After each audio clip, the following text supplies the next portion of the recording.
What up, what up, what up? Welcome back to the Two Goat Show where your host Mariah and Steph. Steph, happy Two Goat Thursday. Good to see you. How you doing?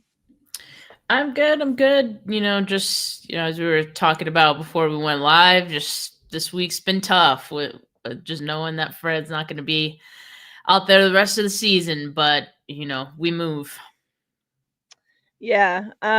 Even watching that game Sunday, like after he went out, it was just like not that, like I saw a lot of fans and whatnot posting on social media after like, oh, half the 49er faithful have given up on the season and yada yada. Like it wasn't because he was down, so I lost hope in the 49ers. Like it was nothing about that. It was like literally like our Iron Man, the guy that like Yeah. doesn't miss a freaking game, like the literal heart and soul of this team, not just defense, like goes out. Like it was like a fucking gut punch, and it was just like it took the joy out of the game for me. And it was just like, honestly, like I whether they lost or won, like I could have cared less at that point, and it was Yeah. just like, and so, like you talked about how like your shows Monday, Tuesday, whatnot after the game were rough. Like, this is my only show, right? So like this is the first time like when I was going to like make my notes for the show and like having to actually like put it down again and like rethink about it and just like,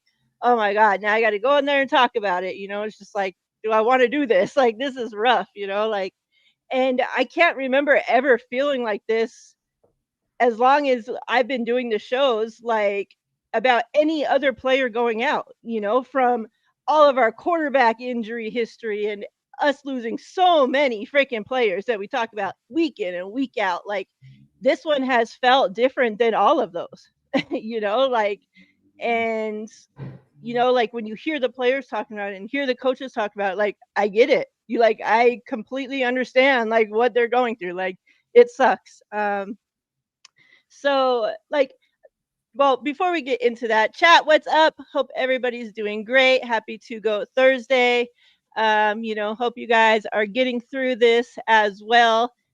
It's, next man up, like, we ball, but, like we still continue to obviously, like we're seeing like pictures of him after surgery come out and like all that stuff. And it's just like, oh man, We're like the this we're is the really a reality.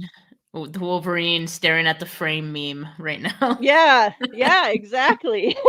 And it's like I'm sure like we know like the guy doesn't even like leave the building during the off season, right? So I'm sure as soon as he's allowed to be back in there and around the team, he's gonna be there. So we'll be seeing him around. But like just to not have him out there on the field is gonna be a very crazy feeling that we need to get used to for the rest of this season.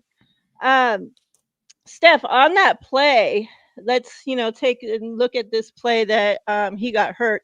A lot's been said, obviously, about there not being enough men out on the field. Unfortunate that, happened to be a D line that was missing, right? And, he goes down in that play.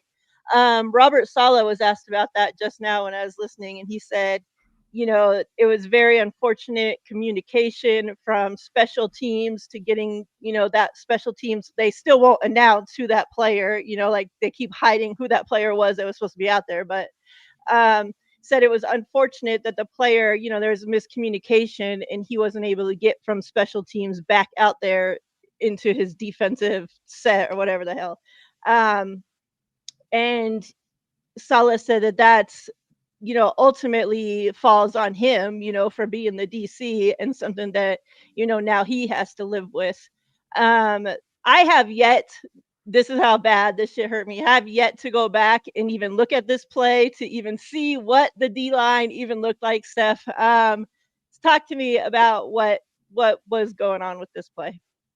Yeah, and I don't know where it originally came from, that where we got this information, but I've heard other people say that it was supposed to be Travis Gibson who was Okay. out there. But ultimately, as Salah said, like that falls on the coaches. He's kind of taking responsibility for that and being a communication issue. And yeah, it just adds insult to injury, literally, in this case for the 49ers. And it's funny because, like, you see things like that all the time. Well, not all the time, but, like, every once in a while there'll be a team that's like has accidentally 10 guys on the field, but something will happen, maybe a touchdown, maybe a big run.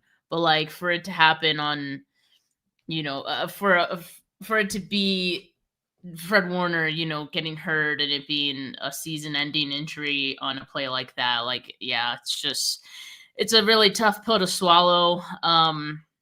Yeah, just very unfortunate, because if Travis Gibson, who would have been the defensive end, lined up there, if he had been there, you basically have one extra level of defense before, the offensive lineman from the Bucks went straight to Fred Warner, and it's because there was no one else in front of him. So like it very well could have been a different outcome.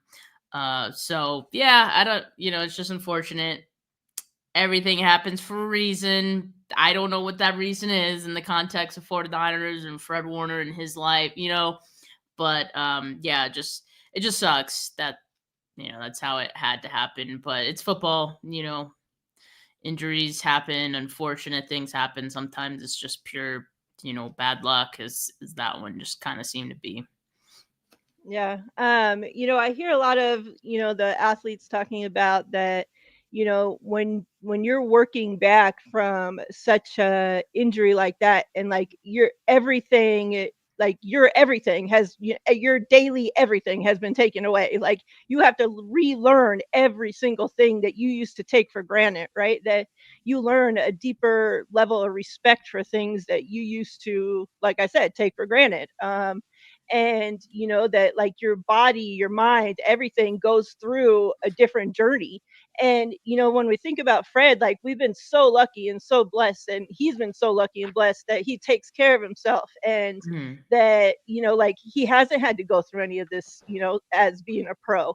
Well, now he does. So like, yeah, it sucks, but like trying to look through the brighter things, like that's what a lot of these athletes have come out and say, well, now like he hasn't gone through any of this yet, so now this is going to be his first time ever going through this journey, right? To you know take better care, like I don't know, but just what I'm trying to say, like things like he hasn't gone through this journey before, so now he'll like get better appreciation for things that he might have taken for granted, and all that stuff. So I mean, hopefully whatever the reason was and why things happen, let's just hope he gets through it as quickly. They say surgery went great, so that's the first starting thing that we needed to check off, right?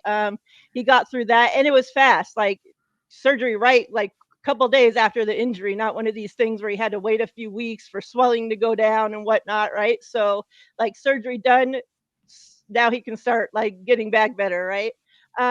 So they said that Shanahan just threw out this number of 3 months. That it usually takes. I've seen a lot of people saying anywhere from 3 to 4 months. It's now getting, obviously people start looking at numbers and timelines and whatnot. And 3 months, is we're looking at, sometime in January. If we make it to the playoffs, if we were to make it to the Super Bowl, obviously a big task, right? A lot has to go right for that to even happen, for us to start thinking about this. But knowing Fred and the type of competitor that he is, I would guarantee that his ass is going to be doing everything possible if he has a chance to be back with this team any sooner before next season. I'm sure he's going to be trying to do everything he can. And, John Lynch was asked about that. Let me get up what he said so I don't like misspeak.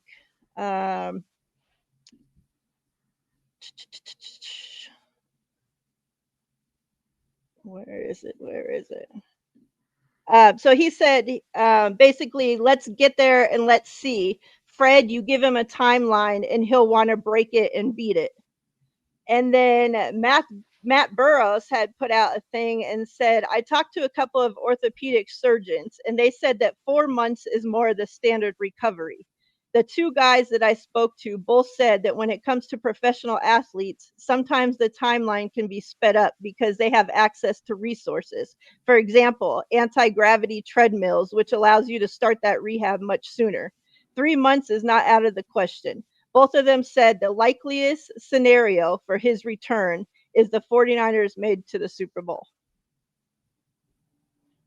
John Lynch also said the 49ers will check in with team doctors and have a detailed conversation to determine if there is a real possibility of Warner returning at some point in the playoffs. What are your thoughts on if the 49ers were to make it that far? Do you think that's something that they should even think about, even risk, even what are your thoughts on Fred returning to make a playoff run or Super Bowl run or whatever it may be? Yeah, I mean, obviously it's a fluid situation.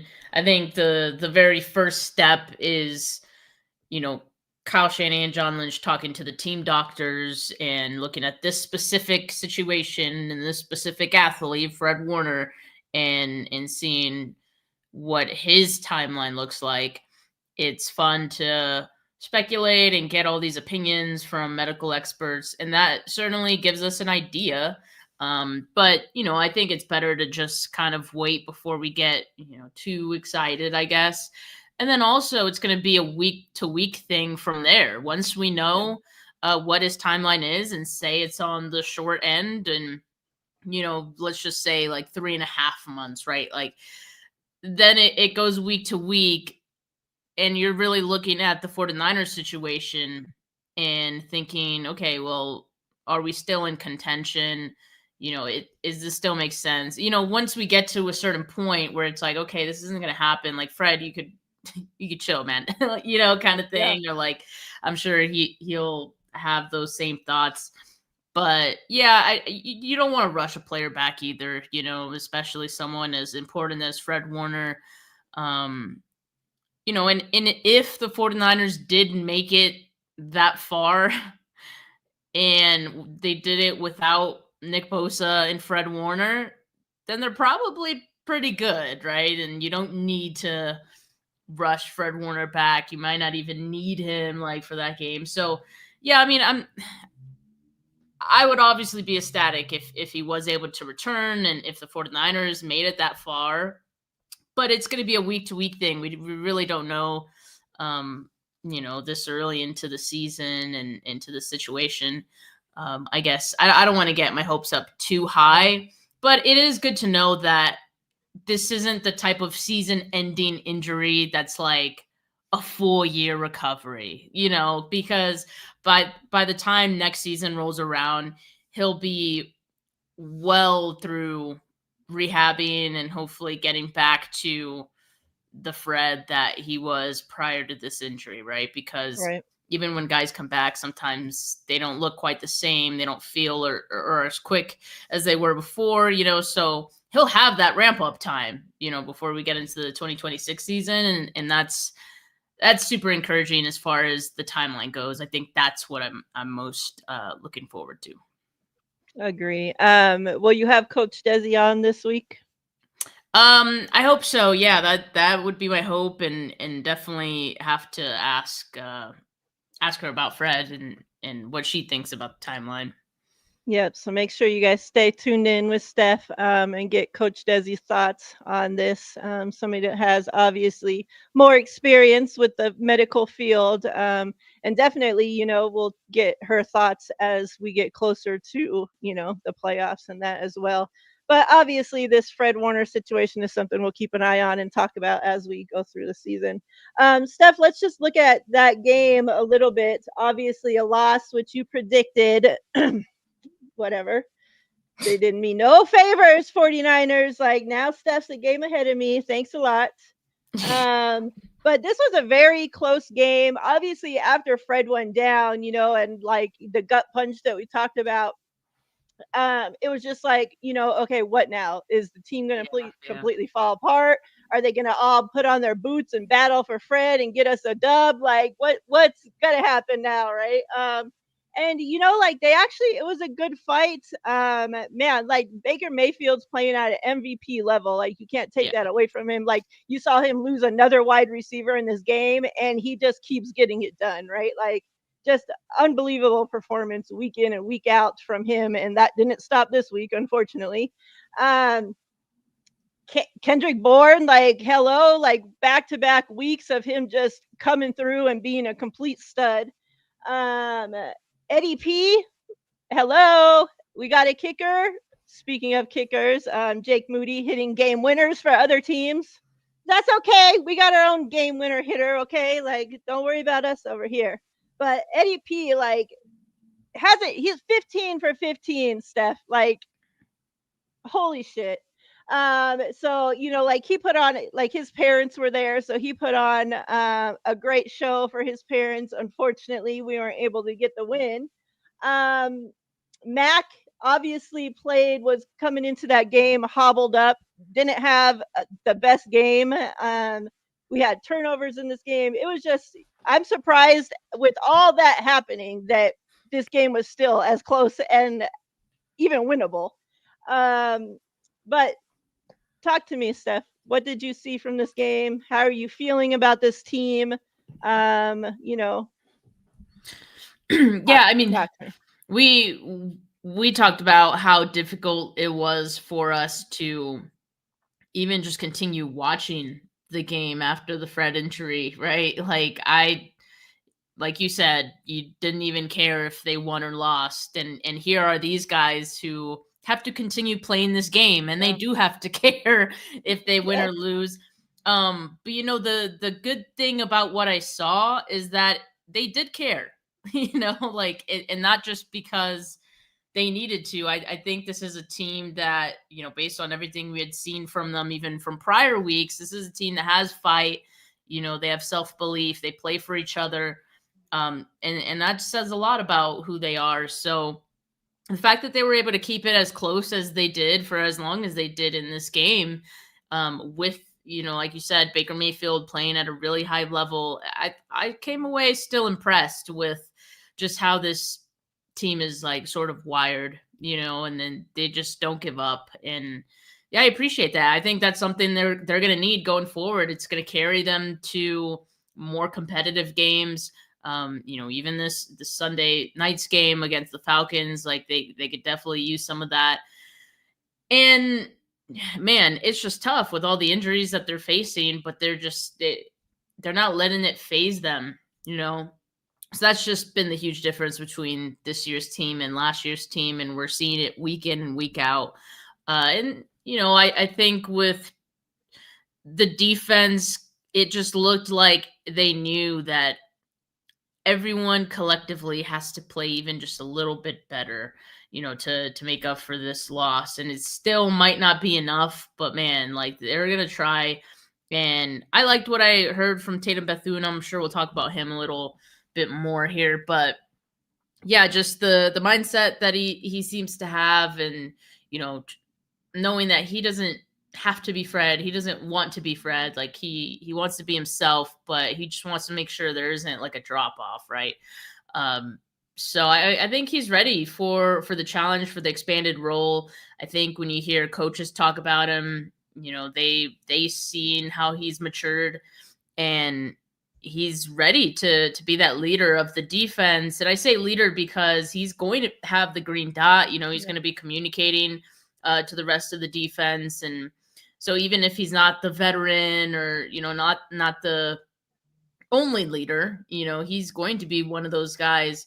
And, I wouldn't be surprised if a few weeks from now we're looking at Tatum Bethune as the leader. I know Diamadora Lenore, said it's time for him to step up. But, I mean, I wouldn't be surprised if Bethune hasn't beat in that category in a few weeks, just based on everything we've seen, that we're hearing about him. So, yeah, I have high hopes. I mean, next man up, and it's just an opportunity for him to improve and get better on the fly, and show what he has. Yeah, talking about Tatum, like, I think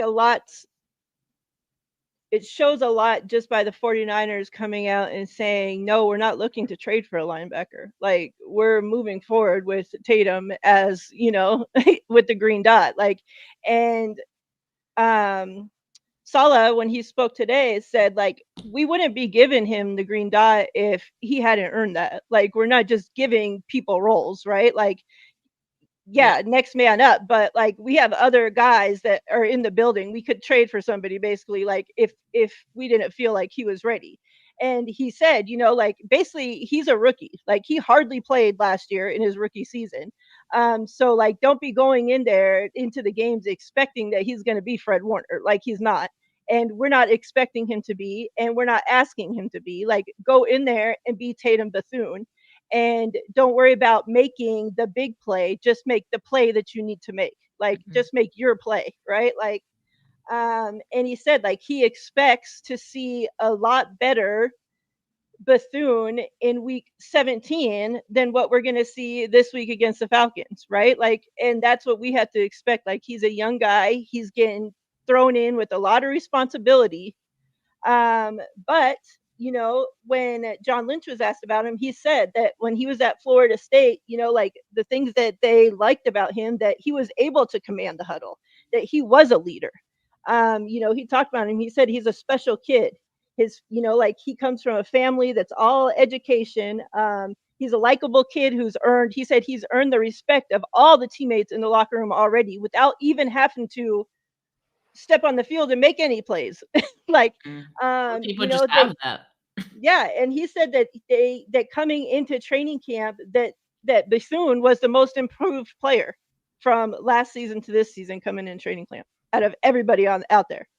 So like, yeah, he may not be, and and he even said like you have to think, what did we think of Fred Warner when he was going in to this young kid that we didn't know nothing about, wasn't even a linebacker, is going in and having to try to fill the shoes of Navarro Bowman and Patrick Willis, like big shoes of great linebackers that have played for this organization. And now we have some kid, Fred Warner, going in there.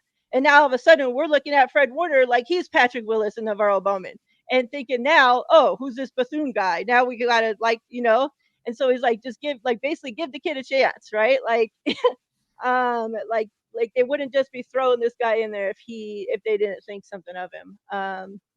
So, like I was thinking when I was writing the notes down, like Bethune and Winters, like are our starting linebackers. Like if you would have asked me last season, like, if our starting linebackers were going from Fred Warner and, Dre Greenlaw to Winters and Bethune, I would have thought you were fucking crazy. Like, but like this team has done something special with linebackers. Like we've seen it time and time and time again, right? So hey, like from Tatum just getting thrown into this game and not having prepared to be the starter, nothing, right? Like not having worn the green dot at all this season and just getting thrown into this mess.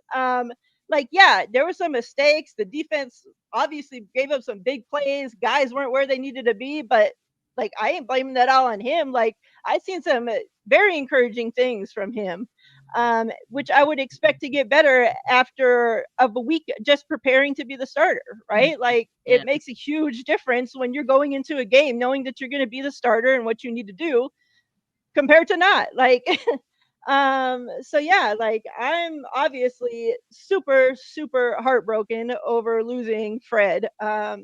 And like just even watching these games this season without him being out there is going to be difficult. But like, hey, like I'm not ready just to give up on this season. Like we're sitting at 4-2. Like shit's not, like, and we've lost a shit ton of players. Like we're sitting at 4-2 without a quarterback, without our, prize defensive end, and now without our linebackers, without any wide receivers, like, and we're at 4-2. Like I think we can salvage this season out, Steph. I think we'll be okay. I kind of think we'll be okay. Yeah, I mean, the 49ers, in addition to just the record, right, they've already played their 3 first division games.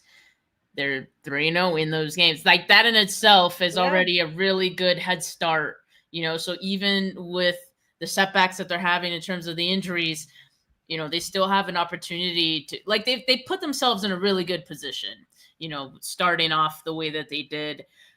so that now that these injuries are happening, and if you take some losses because of that while you're still trying to figure some things out, I mean, you still have a pretty decent advantage in your own division. And really, that's kind of all you need at the end of the season to sneak into the playoffs is, winning your division. So as of right now, it's early in the season, but as of right now, the 49ers have, a hold of that. So they'll have to keep that going. But yeah, hopefully the momentum that they had wasn't lost too much, and I still think they can win games even with the group that they do have. Offensive guys coming back at the right time, I think and gradually, they're not all coming back at once, unfortunately, but even just gradually getting guys back on offense could go a long way. You got George Kittle probably coming back this week, so that should help, and yeah, I think it's going to be a full-on team effort. Like I said, not even just the defense, every single person being a little bit better, but this entire team, like every single person needs to be just a little bit better and try a little bit harder. And I think that can do wonders for this team as well. I still believe in them. And we need to stay healthy. Like, can we not lose like any other big names like moving forward? Like, we need to get guys back and not be losing any as we continue to go. John Lynch was asked about Nick Martin, with obviously, the guys moving up the depth chart now. And he said Nick Martin has been working really hard, and I think we kind of saw his progression in the preseason. You saw a guy who was kind of all over the place, but man, you could see the explosivity. You could see just the rare athleticism and then the ability to uncoil, as I call it, and hit through people. And so that's been there. And he's been in the lab that I've been talking about, and he's been getting better. He hasn't pouted. He's been getting better each week, and we'll see if this is his opportunity.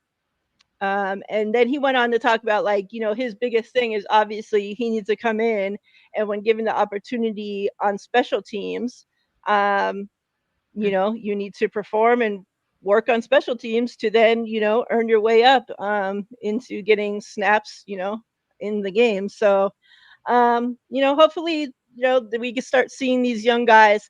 Steph, talk to me about now, obviously, the team, kind of coming forward and making a stance, like, they're moving forward with Tatum as the green dot guy. Making trades. Do we still try to go get a defensive end? Where are you at with the trade situation as it sits right now? Personally, like right after like it happened, on my post game, and then Monday, I was like, no, like you don't need to invest in this team.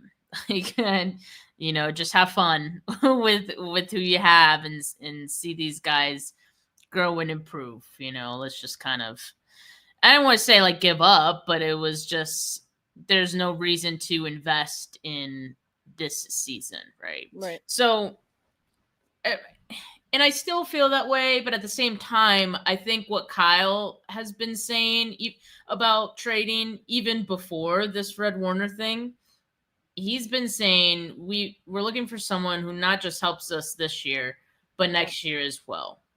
So in my mind, like that's still on the table. Like, why not? Right? It's if you're looking for someone who can help you next year too, when guys are, back, and then why not? You can bring someone in and they can still help you this year too. Yeah. So but I think the type of player that you bring in definitely changes. Like I don't think you'd go for a Trey Hendrickson. I think you go for someone who, is kind of low risk and has the potential for a high reward, and it could be even like, a rando that we've never heard of before that ends up being like a Yetur Gross-Matos. Like when that trade happened, we had no idea who Yetur Gross-Matos was, and all that. And now we see how well he fits into the system. And unfortunately, he's hurt right now, but he looks good when he's out there. So we could see an unassuming player make his way to San Francisco.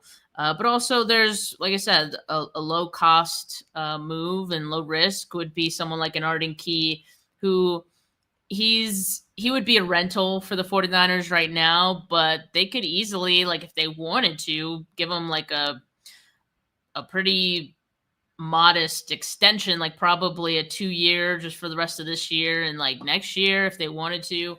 That wouldn't cost them too much money, So, Yeah.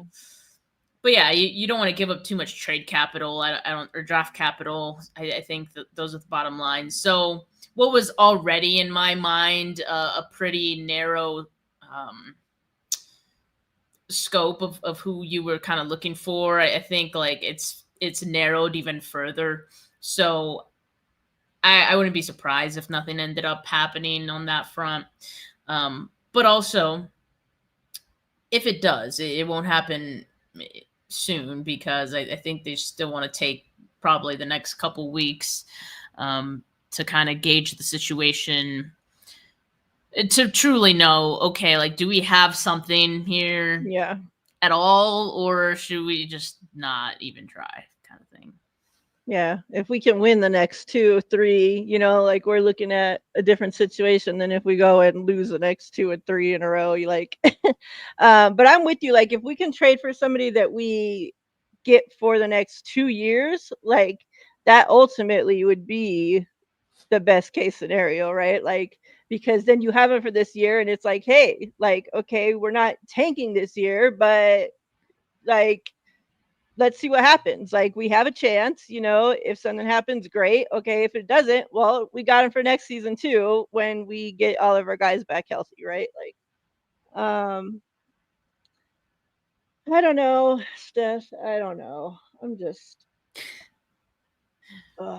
like, I'm so sick of freaking talking about injuries, and then we lose like the one, like really the one freaking guy, like, oh my god.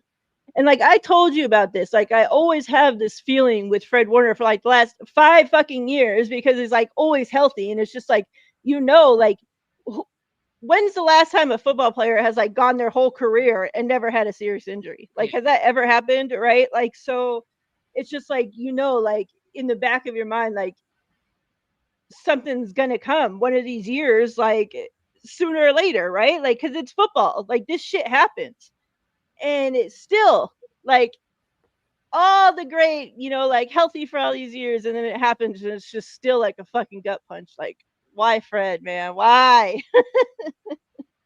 So yeah, we'll see what happens.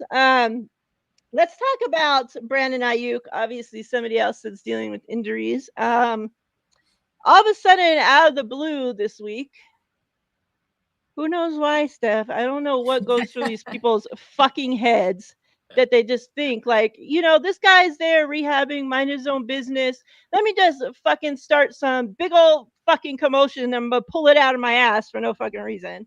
Jennifer Lee Chan decides to write a whole fucking article, put out tweets and all, that Brandon Ayuk has stopped following the 49ers again. And he hasn't been seen at practice in weeks, Steph, in weeks. Although we just heard from John Lynch last week that, oh, I'm watching Brandon Ayuk out my window. So was John Lynch at Ayuk's house or on an island, secluded island somewhere that Jennifer Lee Chan didn't know about? Or I don't know. John Lynch was asked today again, have you seen Brandon Ayuk? He said, I just seen him about 5 minutes ago. He looks even better than he did last week. Steph.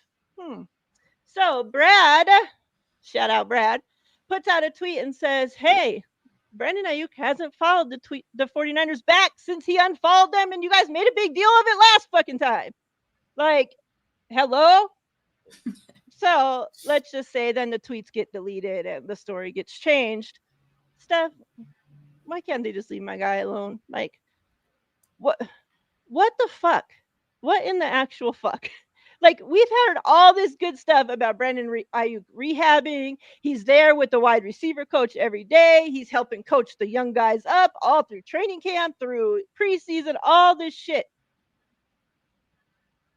Why the fuck do they get a hair up their ass all of a sudden and say, "Let me throw out this bullshit"? Yeah, this one felt pretty random, and it felt,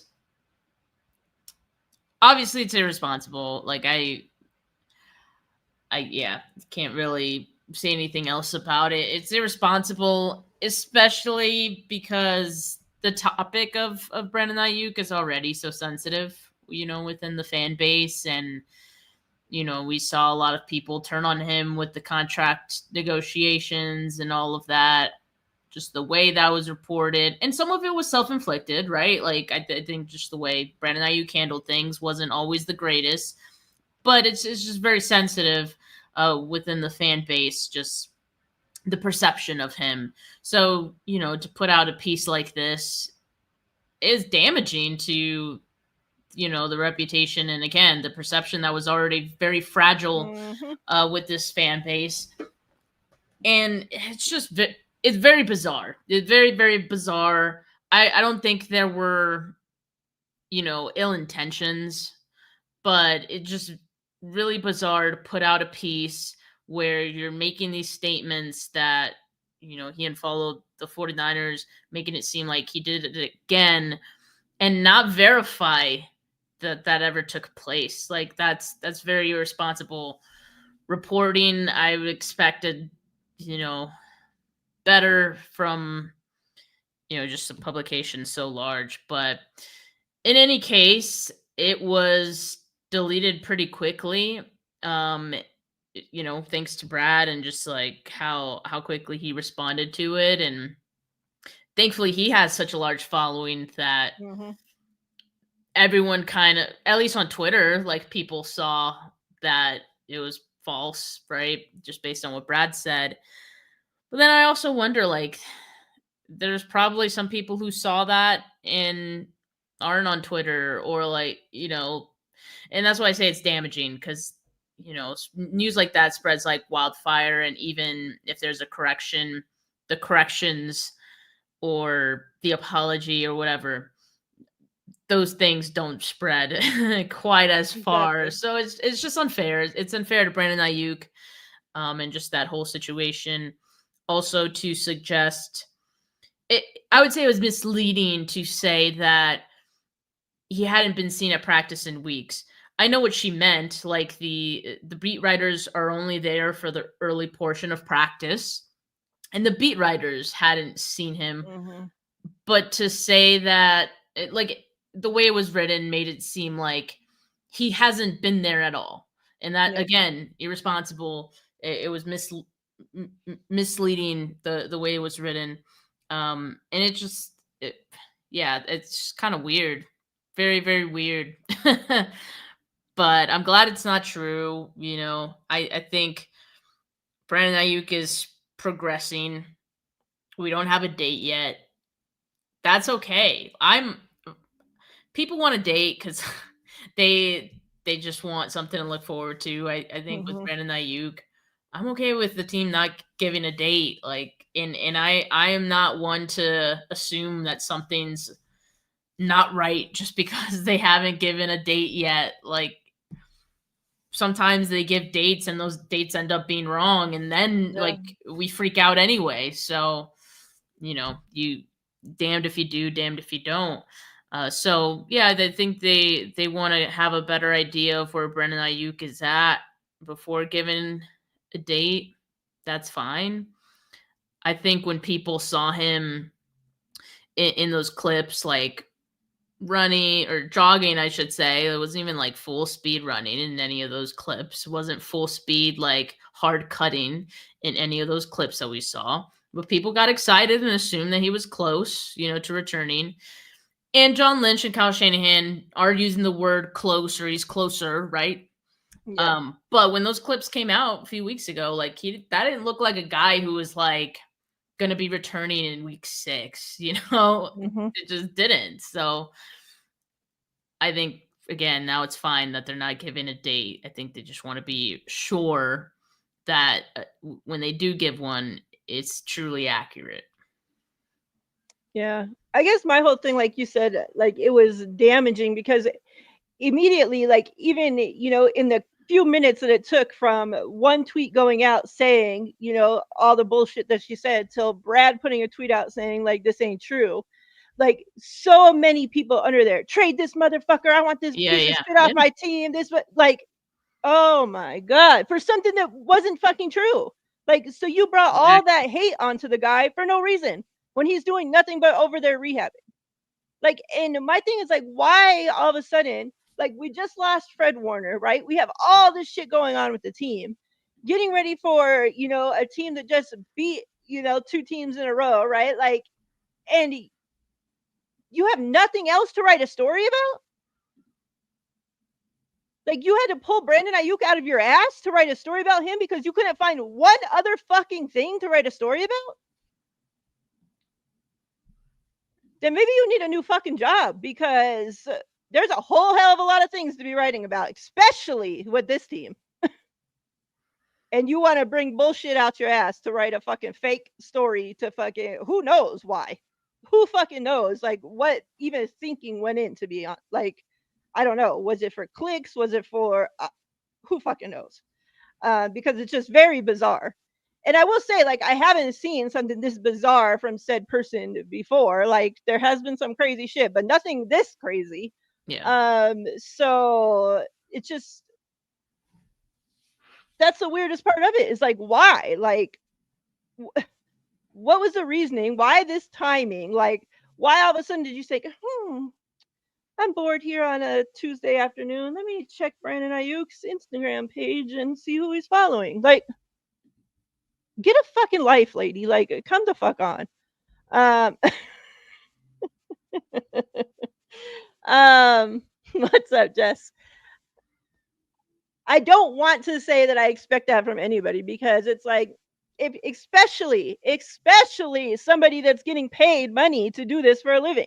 Like, Yeah. I would please, expect just something do like that better. from a content creator. Yeah, Not a exactly. beat writer.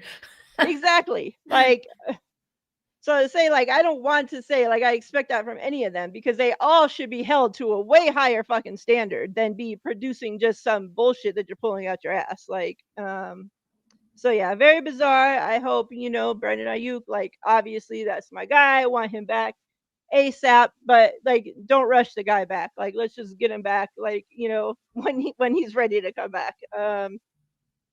And especially now, like, just don't just be rushing him back to if this team ain't even going anywhere, right? So come on. Steph, let's look at this Falcons game. Obviously, the Falcons just beat the Bills. They just beat the Commanders. I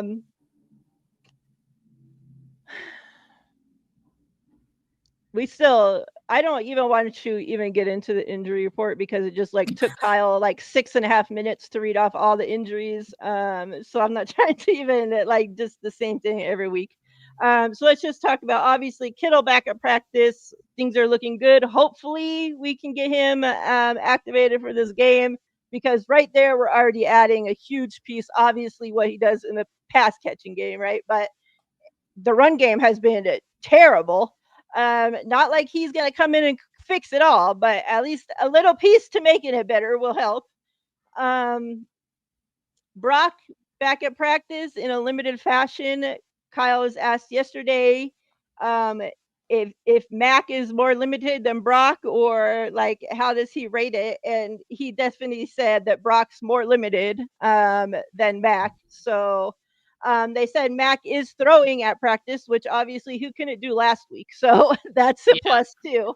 I'm sure that the way the game and like his like we seen him off with receivers throughout the game last week. Well, he couldn't practice all week, so that's to be expected, I guess. Hopefully, with a full week of practice, hopefully those things get better. Do you think that Mac leads the charge again this week, Steph? Do you think we get Kittle back? How are we feeling about this game? Give it all to me. Yeah, so Mac was a full participant today, and Purdy was a limited participant, which does go hand in hand with what Kyle Shanahan said They were both limited yesterday, but him saying that Purdy was a little more limited. It makes sense. So yeah, I do expect we'll see Mac Jones for at least one other week. And that's fine. George Kittle, I do expect will be back. They activated him from IR Oh, did officially they? Okay. today, so yeah, I think he'll definitely play, and that should be like a huge boost for this offense, not just for the run game, but just an additional threat, like Yeah. and a legitimate one. That's going to go a long way.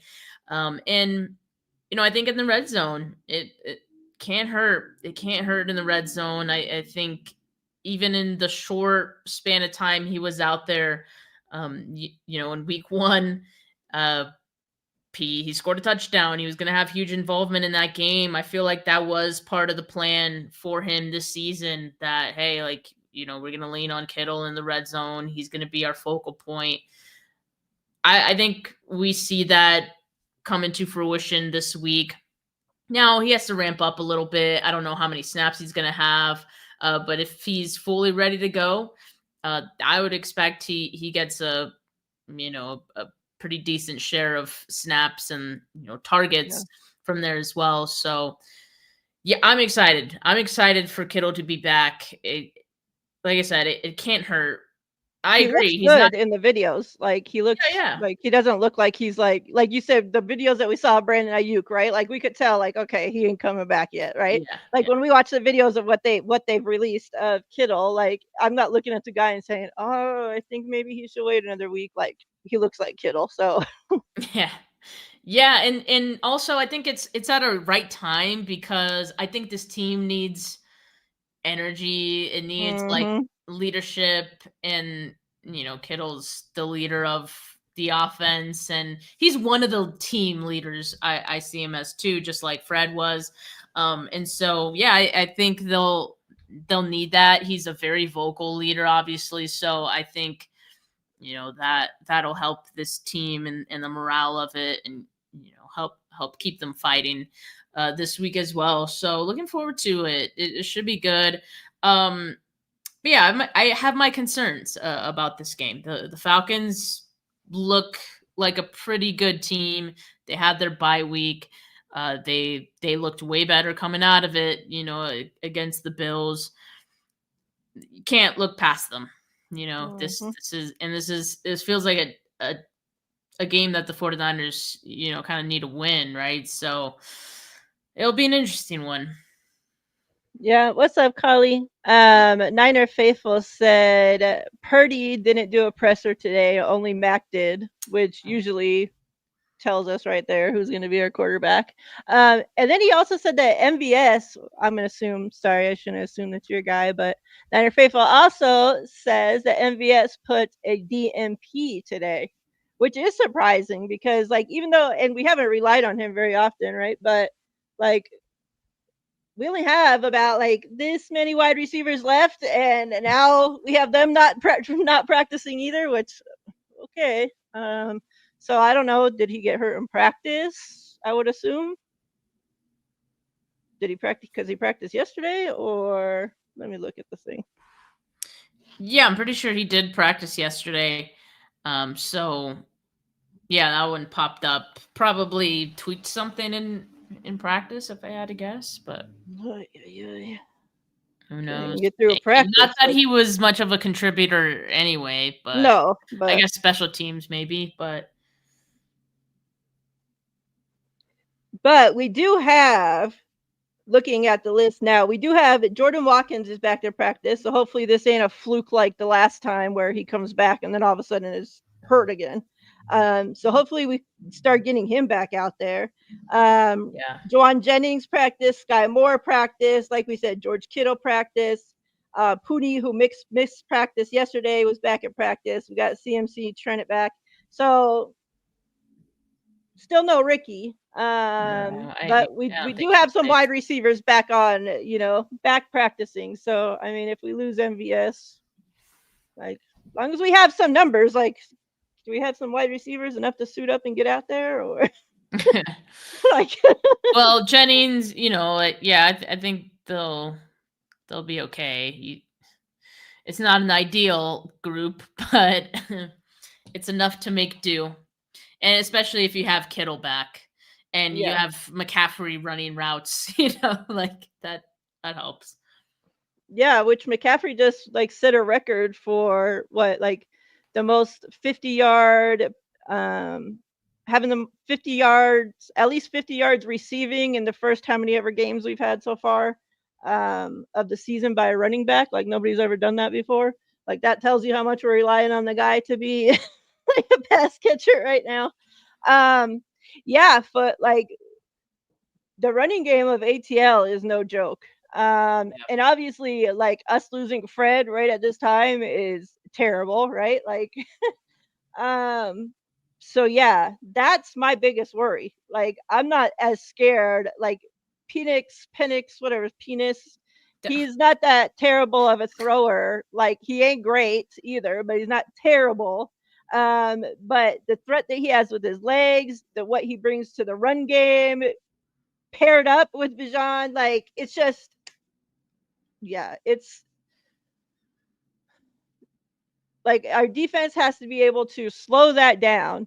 And if they can't, Yeah. like our offense has to be able to put up enough points to be able to compete with whatever they're putting up, right? Like, but like you said, Steph, having Kittle back, especially in the red zone, like, oh my gosh, going to be huge. I don't know. I'm stressed. I'm so stressed now. And I mean, normally, like even when we're good, ATL finds some way to beat us. yeah, they play the Niners hard. They Like I feel like they got this anti Shanahan, like fuck you Shanahan thing when they play the 49ers, and they just like, I feel like no matter what, like we could have the number one defense and they find a way. They find a way. Chat stop. They find a way to like kick our ass, and it's like, I don't know. So now they got Penis and a running game and all this, and their defense is actually looking pretty nice too. Like Oh yeah, they had really good. Josh Allen like playing very crazy this last week. Like he was seeing freaking. He was reminding me like he was seeing Casper out there. Like, oh, what's his face? And Darn. that's not usual. Like, yeah, like that's not usual for like the way Josh Allen's been playing, right? So, Yeah. talk to me. In order for 49ers to win this game, what we got to do, Steph? First and foremost, I mean, yes, you have to limit Bijan Robinson as much as possible. He is so freaking talented. He's gonna get his. Like I do expect he goes over 100 scrimmage yards again. He's already done it in all of the 5 games that they've played this season. He had 238 total yards from scrimmage against the Bills. The biggest thing is making sure tackling is on point. He's very tough to bring down. So if guys are going to be flying around trying to lay big hits, I'm cool with trying to lay big hits, but don't do it if it sacrifices the quality of your tackle. Like that is where, it could be trouble for the 49ers and these young players if they go that route. It's already a challenge on its own to bring him down.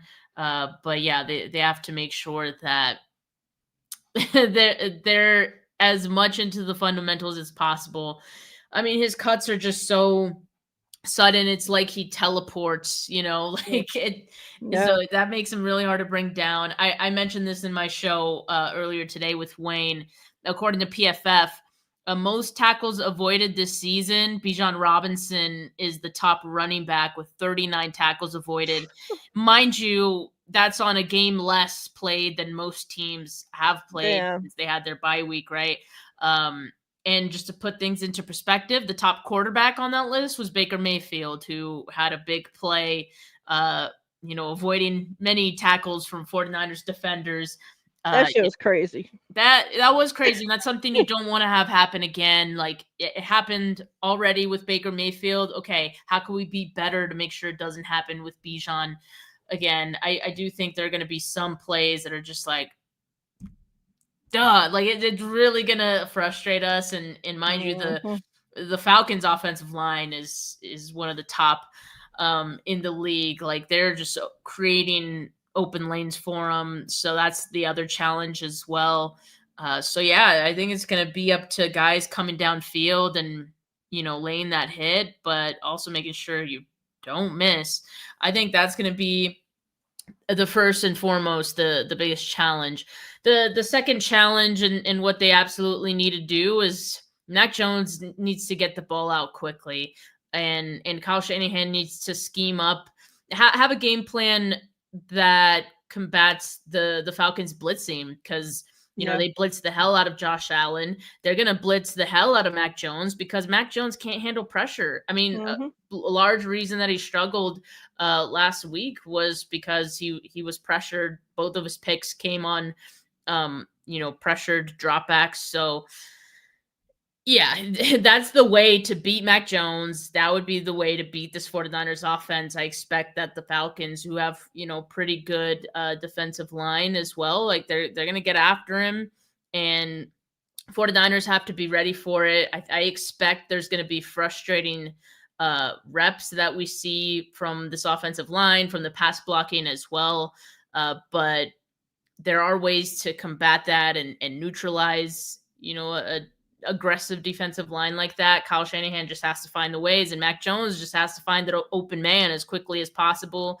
Get the ball to the hot read, and keep moving the ball, even if it's just for 3 yards at a time.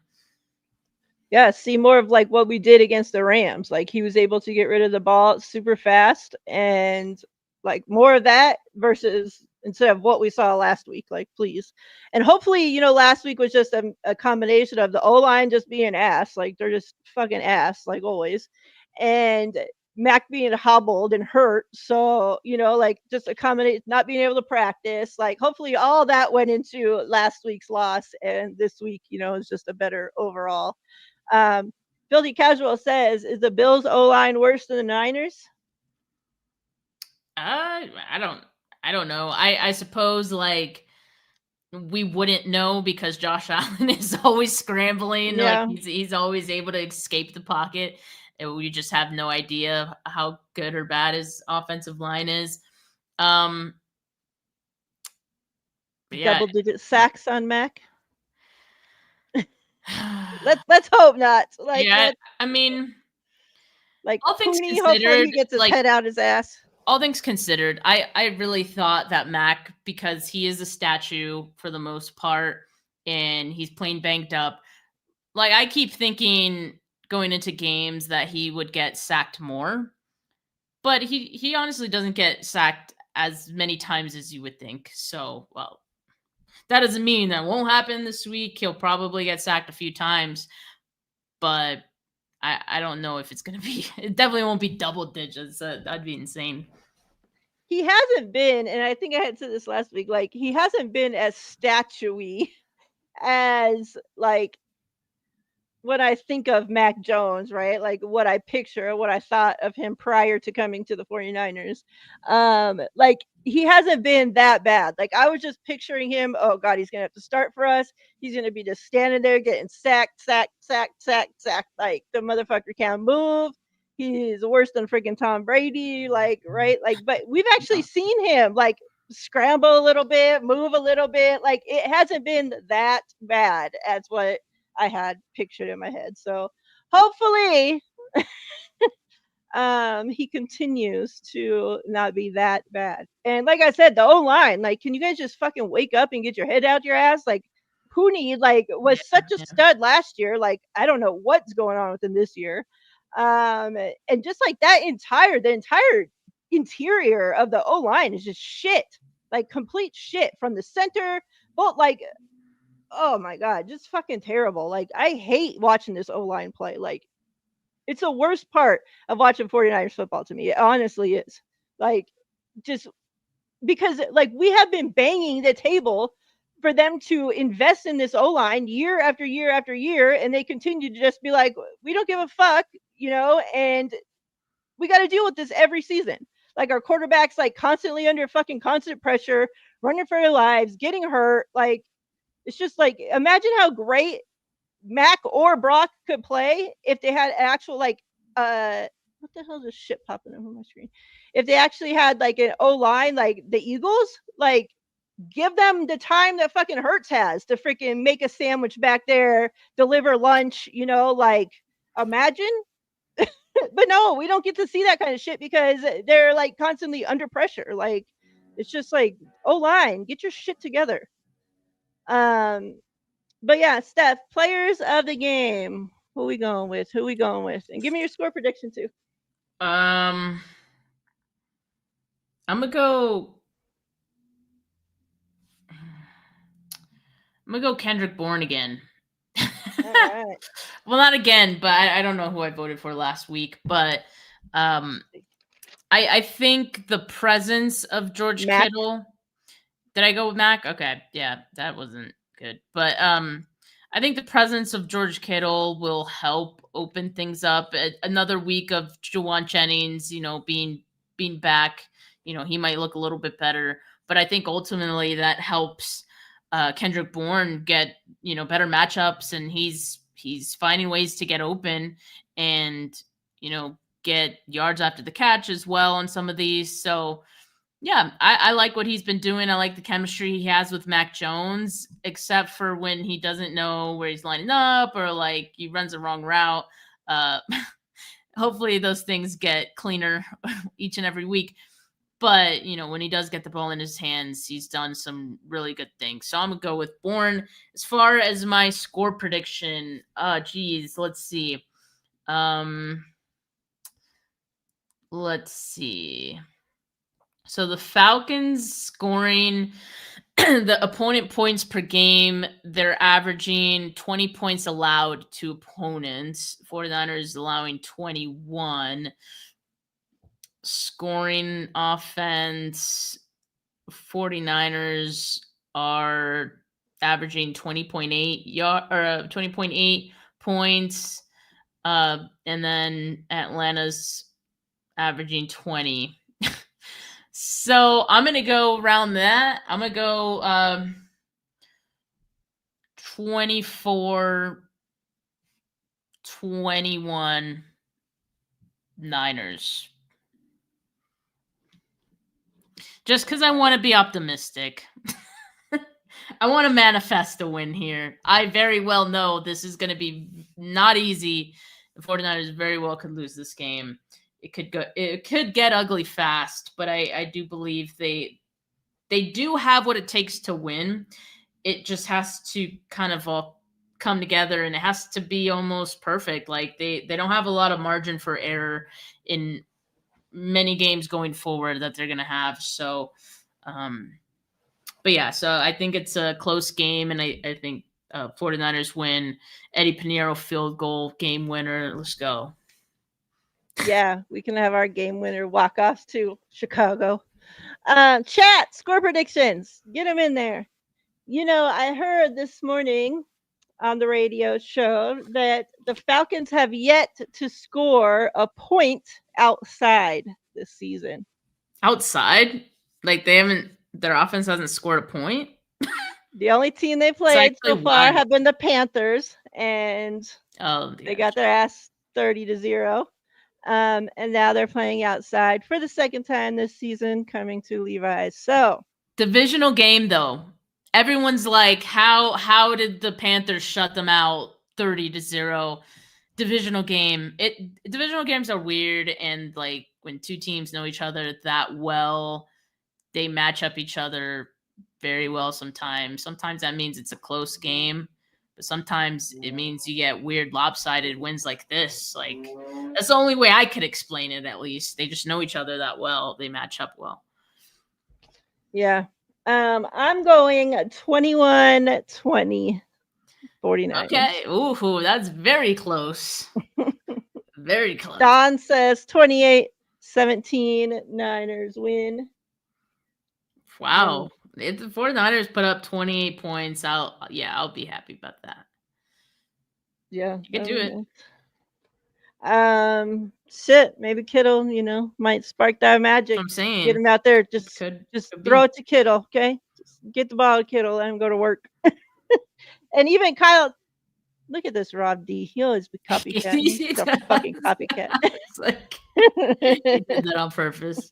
He waited. Copycats. He waited Every for your fucking answer. week he copycats. Foot says 24-17 Atlanta.